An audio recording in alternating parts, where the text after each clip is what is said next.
Hello and welcome back to Matt Hayes Tottenham blog and to another live stream. Today we're going to be staying away from transfers. I'll go back to that tomorrow. So we're going to be discussing the International Champions Cup game that was just played at the Tottenham Hotspur Stadium. Tottenham drew 1-1 with Inter Milan, but were unfortunately beaten 4-3 in the end on penalties. So what I'm going to do is I'm going to kind of go through a quick recap of what happened in that game, and then for those watching live, I'm going to be taking your questions and your comments on the game, and we're going to get a good general discussion going about the game. So before I get started into all that, for those who are watching on the live stream replay, there'll be links in the description to a Facebook group that I am running. Any Tottenham fan, feel free to join that. There are good discussions going on there about Tottenham. I'm also running a fantasy football league, and again, for those watching on the replay, I'll leave a link to the website down in the description, and also the code that you need to use to access this league. I'm trying to make it mainly Tottenham fans. So if you do have any Spurs fans who would be interested in joining that, make sure to share out the two of them, and we'll try and get a good league. I think there's about 30 in there at the moment, so we'll try and get a good proper league running and have some fun going into the season ahead. So as I said, going to just briefly go through what happened in the game. Of course, we were ultimately beaten by Inter Milan. We were beaten 4-3 on penalties. It was a really good encounter. I think there was a lot of quality shown by both sides in that game, and you could see they're two quite similar teams in that they both like to play kind of passing football, and they're both pressing really high, both taking advantage of that new rule where kickouts don't have to leave the box. And the standard in the game was really, really good, and it got off to a lightning start with Tottenham taking an early lead. Inter Milan had a bit of an attack, and we counter-attacked. Eric Lamela bursting through the middle of the park really, really impressively, showed a lot of pace. He's a player who really impressed me today. But he got into about 30 yards from the goal, right down the centre, and he shifted it out to his right to Lucas Moura, who was facing the centre back. He showed him up, advanced into the box, a little touch to his right, and he smashed it in past Samir Handanovic at his near post. And it was the ideal start for us, really. And we played pretty well from then up until about midway through the first half. We didn't create much, but we were really good in possession. We were winning the ball back quickly. And I think Inter Milan were struggling to cope with us for quite a while. And ultimately, we could have ran away with the game at that stage because of the dominance and just how well we were doing. And it was a bit disappointing that we didn't take advantage of that really good start that we had. And after about 20 minutes, Inter did start getting into the game. They had a couple of half chances. One header for Dalbert at the back post. Hi, Alan Harry's joining the stream. A good header, a chance for Dalbert at the back post. I think Walker Peters did well. He was never going to win the header because Dalbert had a good run on him, but he did well to put him off, and he couldn't allow the player to generate any power in the header. Hi, Huyo saying big fan from Kenya, and Pancake99 coming in as well. I think with Sensi had a really good effort from long range for Inter Milan as well. He's about 25-30 yards out, and he cut it onto his right foot, and he whipped it with the inside of his boot. And Lloris, diving away to his left, had absolutely no chance, and it just hit the inside of the post and bounced across the line. It might actually have glanced the far post on its way out for a goal kick. It was really unfortunate for Sensi, but obviously we were relieved to see that. And kind of when Inter Milan started showing that kind of more danger going forward, we did get a bit sloppy in possession. We were losing the ball. We were being caught out a lot in midfield, and Inter were allowed back into the game.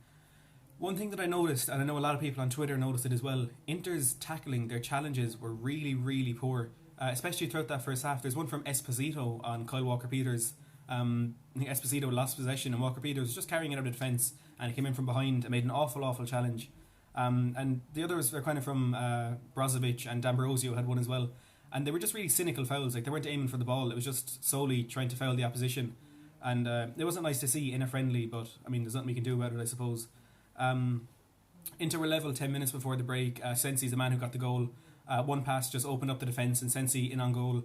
He stayed composed, took his time, and just slotted the ball past Lloris into the far post. And then went into the half kind of petered out from there. And we went into the break at 1-1. Then, as you'd expect, a flurry of changes at half time and throughout that second half. We got to see a lot of players like Ndombele, Lamela, Lloris, all played the majority of the game. But we also got to see some players coming on. Heung-min Son came on, and a lot of youth there, players like Harvey White, Troy Parrott, getting kind of their first real game with the first team at the Tottenham Stadium. Inter, for the first few minutes of that second half, were probably the better team, but that quickly ended, and it became a very evenly contested game. And it was an exciting watch, without too much happening. We had two real chances in that second half. The first one was from that high press, Inter trying to play it out from the back. Kane was closing down Handanovic, and he Handanovic, in trying to clear the ball, gave it straight to Eriksson on the corner of the box, and Eriksson, he didn't quite get it under control in time to get the shot away and catch Handanovic out, who was really far out of position, but he did well to control the ball in the end, and he played it to Lamela, who was at the edge of the box, and with Inter players closing in from all angles and running across to cover the goal as well. He just took a bit too long to get the shot away, and it was blocked, and that fell to nothing. The second chance that we had after Heung-min Son came off the bench came from an Inter corner. Politano in the middle of the pitch ended up with the ball, and he gave it straight to Heung-min Son. And Son, one of those typical runs, he burst forward. No one really could catch him, and he ultimately was kind of forced onto his left foot by the defender, and his left foot shot was saved by Handanovic. And there was a few promising moments where teams kind of a potential to create a chance, but nothing really happened after that, and it went into penalties. It was a poor start to the shootout. Eriksson now 2 penalty misses in 2 shootouts. Another poor penalty, but he didn't go straight down the middle. He hit it with his right foot towards the left corner, but it was a comfortable save for Handanovic. Then Gazaniga came to our rescue, saved the next penalty, and there was a couple of goals in there, and then we missed our penalty. I think it was our 5th penalty. I can't remember at the moment who took it, but we missed it, and then with the final penalty, Inter went on and won it. But as I've said a lot through this pre-season, it's not the result that we need to be focusing on. It's all we need to really think about is the performance on the pitch. And I was really impressed with a lot of players that we saw out there today. Kyle Walker-Peters took a lot of criticism in that first half. It's the system that we're playing. I've said this when we played Bayern Munich. Or not Bayern Munich, we played Manchester United with this 4-1-2-1-2 system. And you have that narrow midfield. It puts a lot of dependence on the fullbacks. And Walker-Peters, I think, in that position, in that situation, did quite well. It wasn't the best performance we've seen from him, or the best performance we've seen from a Tottenham right back, but I think he did do well, and I wouldn't be giving out about him.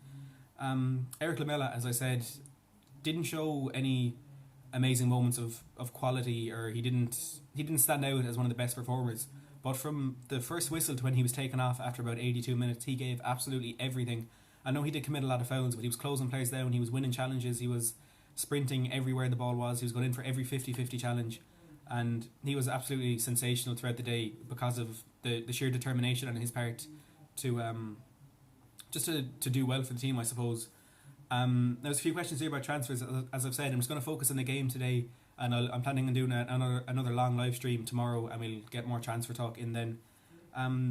But I think what we do have to remember, and it's maybe a bad representation of what happened, because of course our season starts on Saturday. This is our last pre-season game, and you expect this to be kind of the pinnacle of the fitness Tottenham will reach ahead of the season ahead, because you imagine it would die down a bit during the week, some light training, and then getting ready for the game on Saturday. But for Inter Milan, the Italian season doesn't start till the 24th of August, so they're still in that position now where they're trying to build up their fitness for the season ahead. So I think perhaps we should have done a bit better, and we should have dominated the game more, perhaps got the win. But as I've said, it's the performance that I'm worried about, and I was pretty impressed with what I saw from a number of players. Poch said Foyth will be out for a few weeks and Dele for a couple of weeks. Worrying times if we don't sign anyone. Yash saying that. Now Dele Alli wasn't in the squad today. He has picked up a hamstring injury, and Pochettino said he'll be out for a couple of weeks. Foyth, I think, at best it could be a few weeks. It was a really nasty looking injury he picked up against Bayern Munich. He would have been suspended for the first 2 games of the season anyway. He picked up a red card in our second last game last season when we lost to Bournemouth.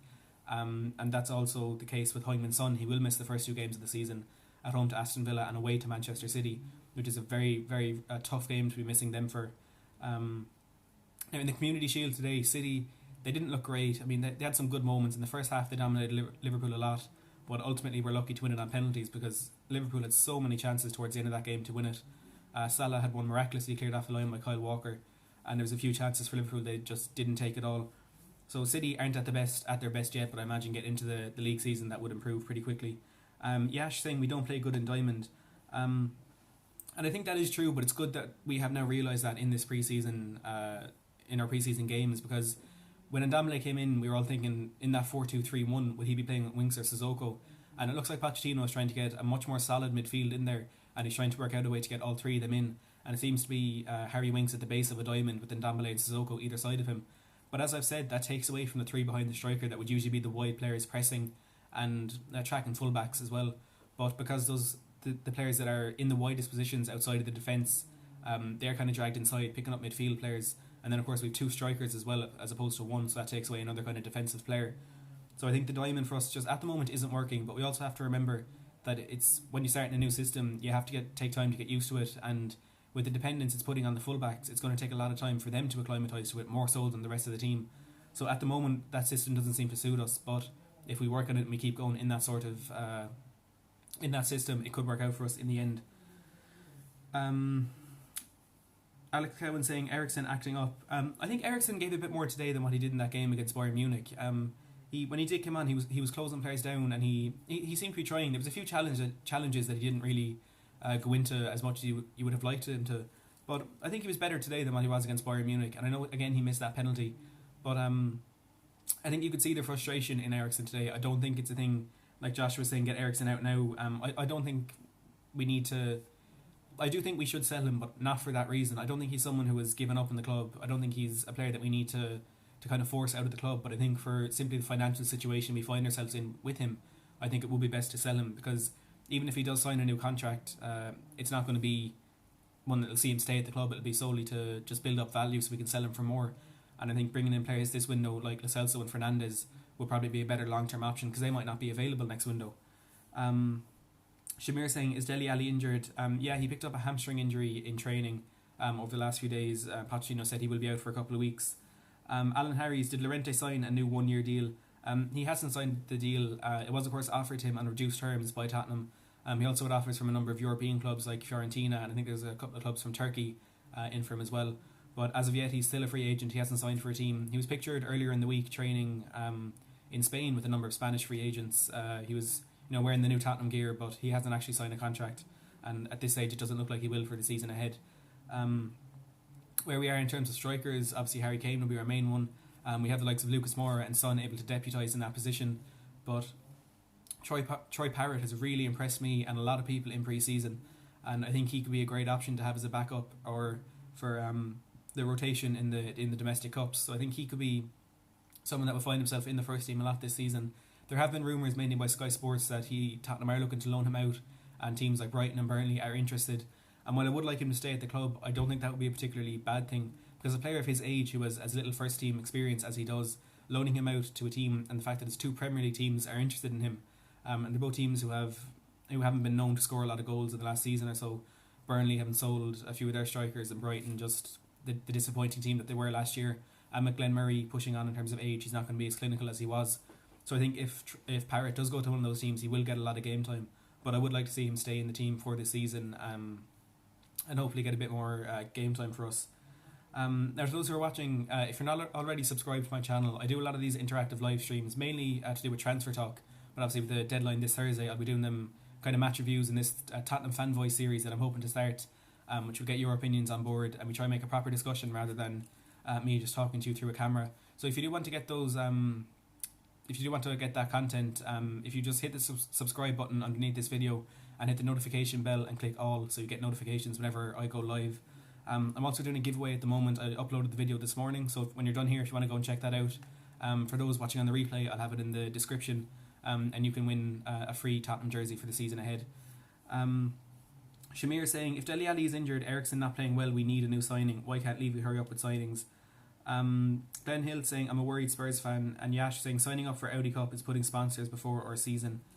I wouldn't agree with that last comment there. We're not putting sponsors before our season. I mean, we need to play in these pre-season tournaments.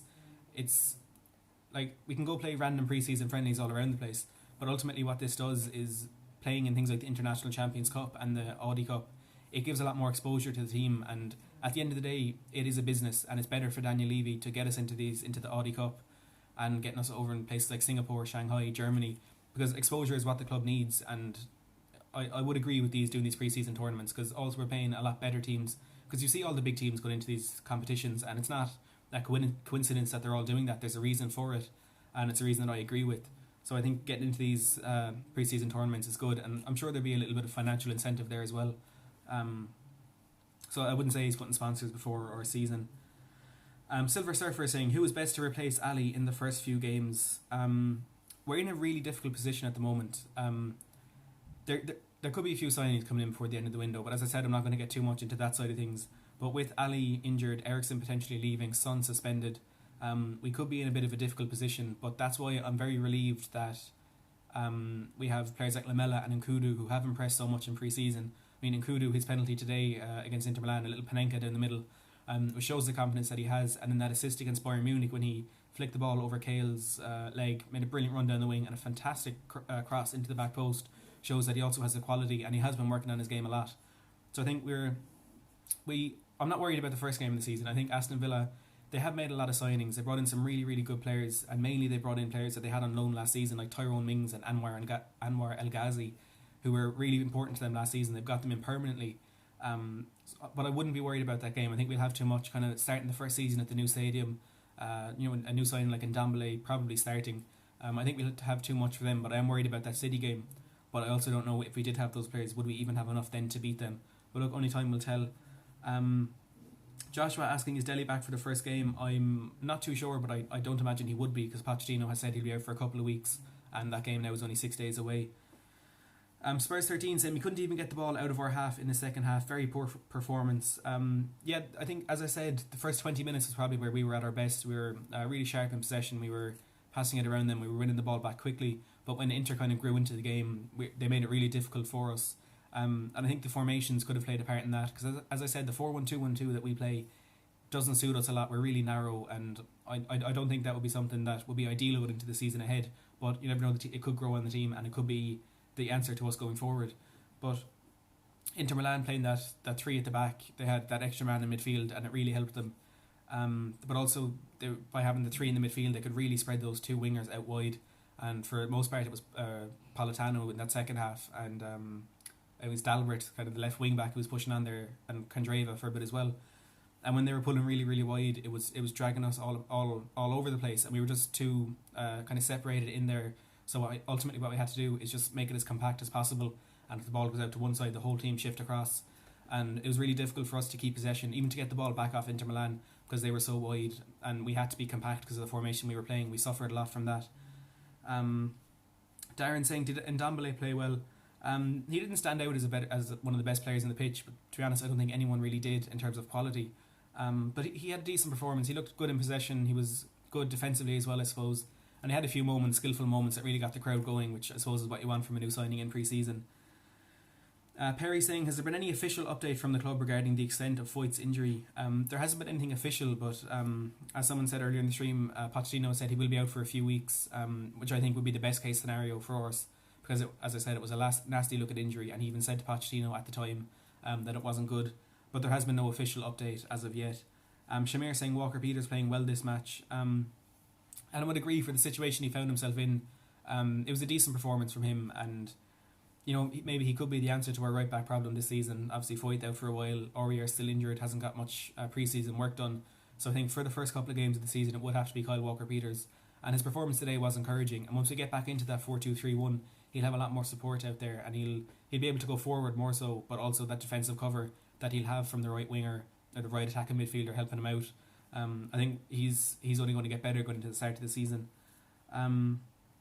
Glenn Hill, if we don't sign anyone before the start of season, we won't finish top four. I absolutely disagree with that. I think we're in a much better situation now than what we were going into last season. Not only have we signed a really big player, but our players have had a rest, which they haven't had for 2 or 3 years now. And going into last season, if someone had offered us fourth, we would have bitten their hand off and taken it without a shadow of a doubt. And ultimately finishing fourth was disappointing for us, because we had that poor end to the season. But that was because of the over-reliance on our players for such a long period without any rest. They were all playing first-team football for club and internationally for a really, really long period. But now they've had that break. We've gotten Ndombele and we've added that bit of depth. We've players like Lamela and Kudu, Troy Parrott, who look like they will be offering more to the first team this year. So obviously I want signings. Obviously I feel like we need signings, but I don't think that we ultimately will miss out on top four if we don't get them. Sheer saying, Poch just confirmed after the game that Levy is in Miami and he hasn't spoken to him. I haven't seen that at all yet, but that will be quite worrying if that is the case. That doesn't sound good at all. Now, Lo Celso and Fernandez today have both been included in their respective squads for the teams for the games that they're playing.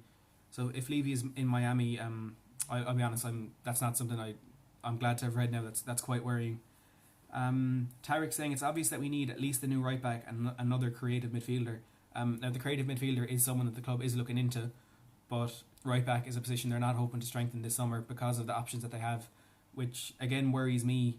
But if Pochettino's happy with the players that he has, I'm not going to complain too much.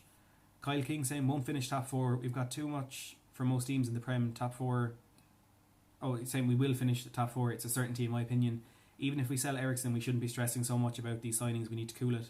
Perry saying, do you think Lo Celso would have made us better had he played instead of Eriksen in the second half? Obviously hypothetically speaking.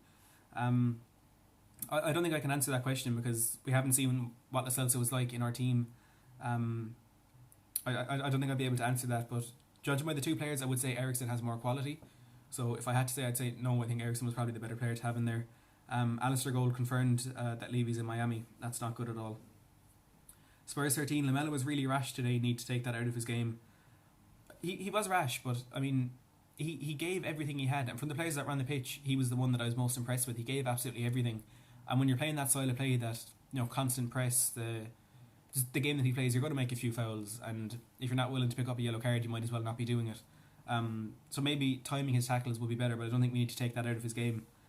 Glenn Hill saying squad depth is still well short of what it should be. Shamir saying who will be playing instead of Son as he is suspended.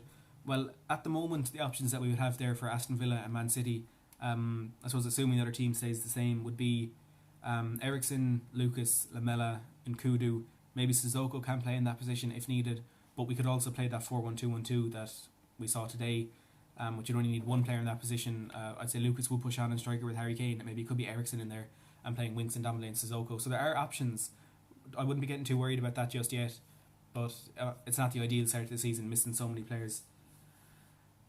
Craig saying we aren't a better team now than we were in the last season at the Lane. We haven't progressed since then, and when you're standing still you may as well be going backwards. Top four is doubtful unless we sign some players. It's going to be so hard to get back to that level we were at in the last season at White Hart Lane. I know the Premier Sport commentators in that game said it a bit as well. The team we have now isn't at that level that they were at the last season at White Hart Lane. But top four being doubtful unless we sign some players, I wouldn't agree with that, because you have to look at the teams that we're up against. Like Chelsea with that transfer embargo, they haven't lost their best player in Hazard and an unproven manager in Frank Lampard. I wouldn't be too worried about them.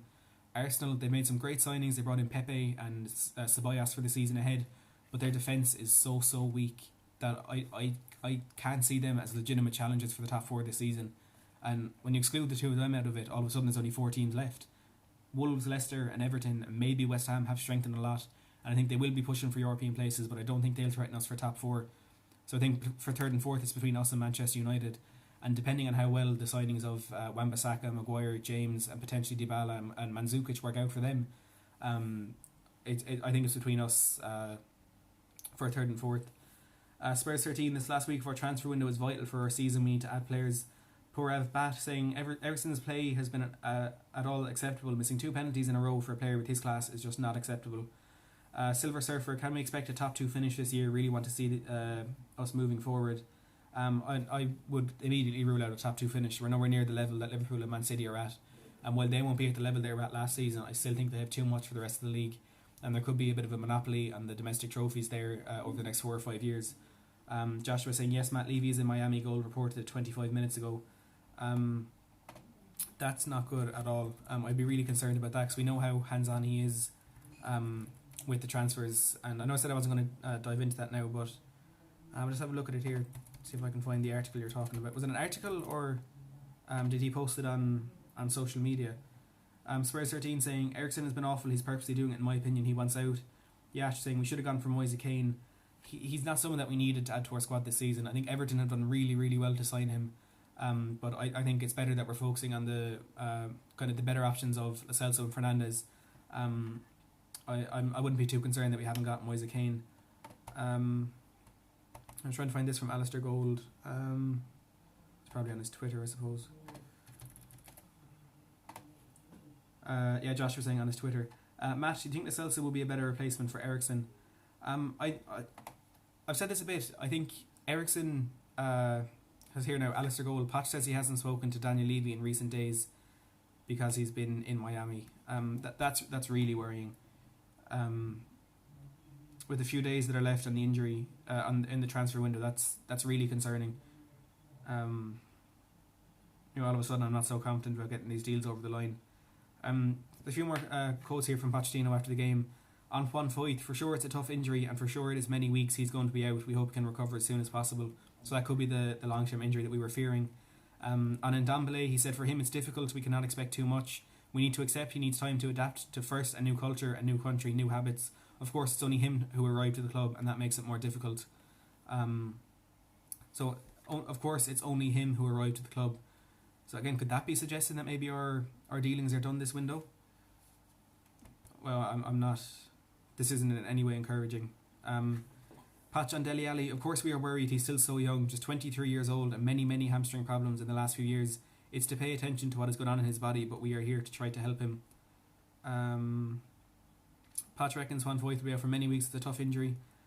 Patch says he hasn't spoken to Daniel Levy in recent days because he's been in Miami.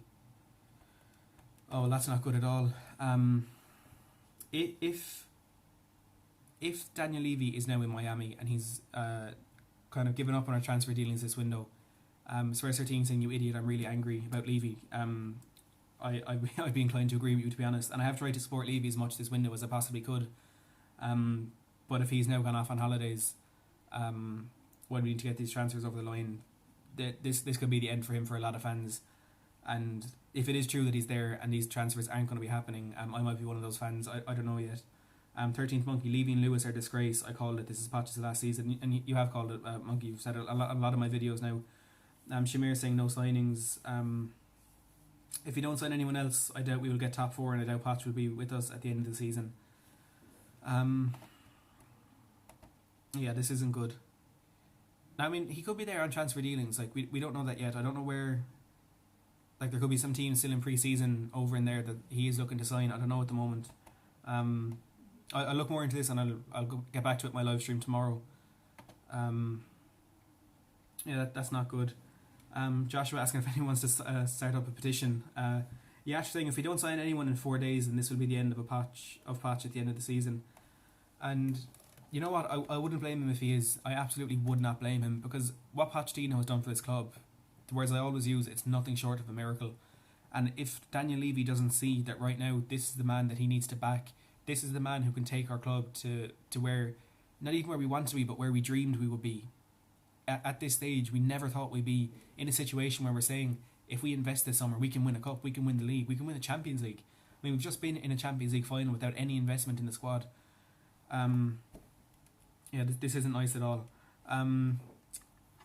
13th Monkey saying, I wish we had Everton's new owners, to be honest. I mean, Everton have spent well in excess of £400 million since they were taken over by Farwad Mashiri in 2016.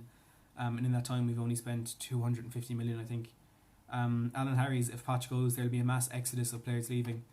And do you know what? I think that could be true too. This is worrying. This really, really is worrying. And I've tried to stay as optimistic and as confident as possible with regards to Daniel Levy and to the transfer activities going on this summer.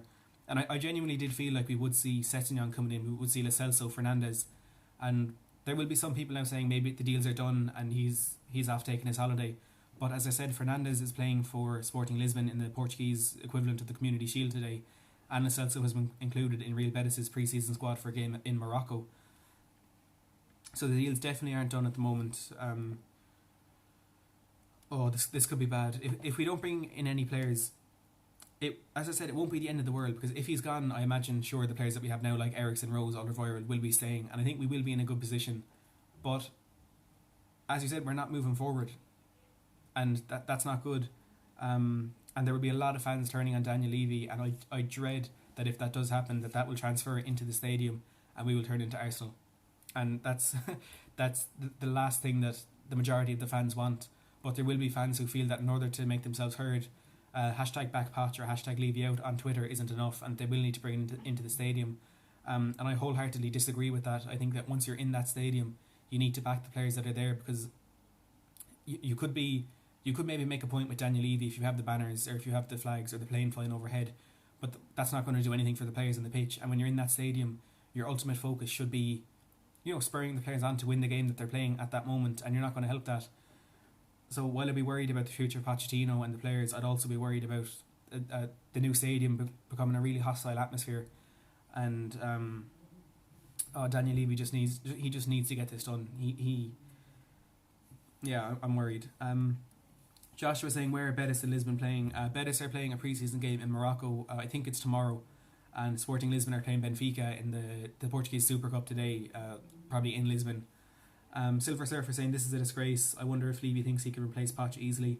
Steve Ruffhead saying, what have I missed? Well, you can watch on the live stream replay. I did an analysis of the game that we played today against Inter Milan. I was hoping to steer clear of transfers, but had a very worrying update from Pochettino. He's confirmed that he hasn't spoken to Daniel Levy in the last few days because he's been in Miami. So not looking good. Purav saying, can we get Coutinho on loan? I highly doubt it, to be honest. Yash saying, it's going to be a lot tougher for any signings this week to come in and make an immediate impact. Perry saying, this is getting a bit doomsday-ish. Let's wait until the window closes before freaking out. I'm not freaking out. I'm not freaking out at all. As I've said many times, I think we do have the squad at the moment that if it stays the same, we can make a push for domestic trophies. But I'm more worried about what will happen to the fan base and what will happen to Pochettino and obviously the players that are there. I think we will be fine for this season. I'm not freaking out, but I'm getting a bit worried about what the club might become if this isn't enough to make Daniel Levy invest the money into the squad. Is anything going to make him do that? Spurs 13, but what do you think we can do as fans? We are the ones who have to suffer. He still gets his money. Well, I don't know what we should do, because like the teams who are in these situations, how often can they do something? Like, look at Arsenal for 5, 6, 7 years. They were trying to get Arsene Wenger to leave the club. They were trying to get Kroenke to sack him. They were trying to get him to resign. And they made their statements on social media. They did their YouTube videos, their Arsenal fan TVs. They did the banners. They had the chants, they had the planes and everything. It didn't work. You look at Newcastle. How long have they been against Mike Ashley now? They're doing absolutely everything they can, and it doesn't work. And United, some fans at the moment are turning on Ed Woodward, and that's not working. So I don't think there's enough that you can do in order to make that statement known high up in the club. So I don't think it would work going into the stadium, but I think you absolutely need to not do that, not only because it won't work, but because of what it will do to the players that are out on that pitch.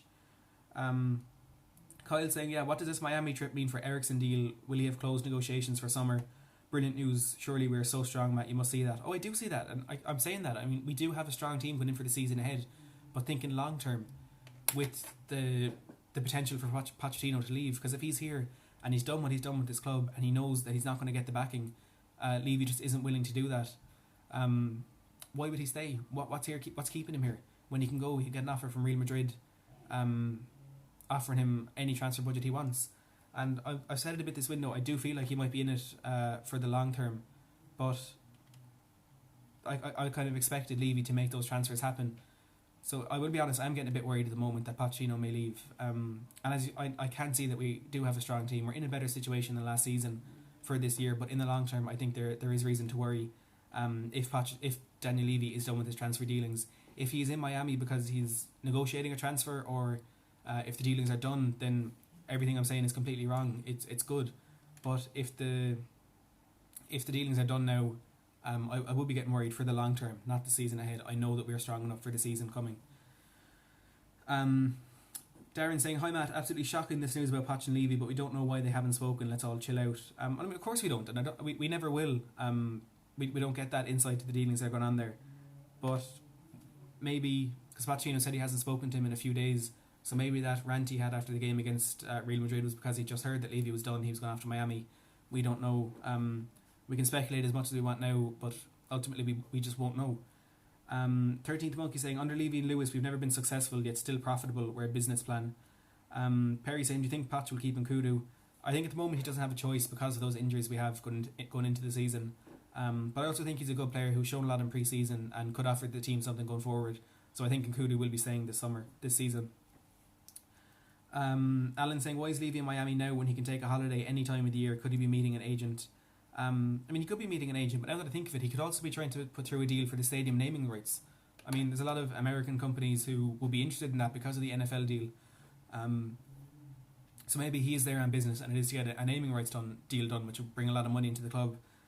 We just absolutely no idea what it could be at the moment.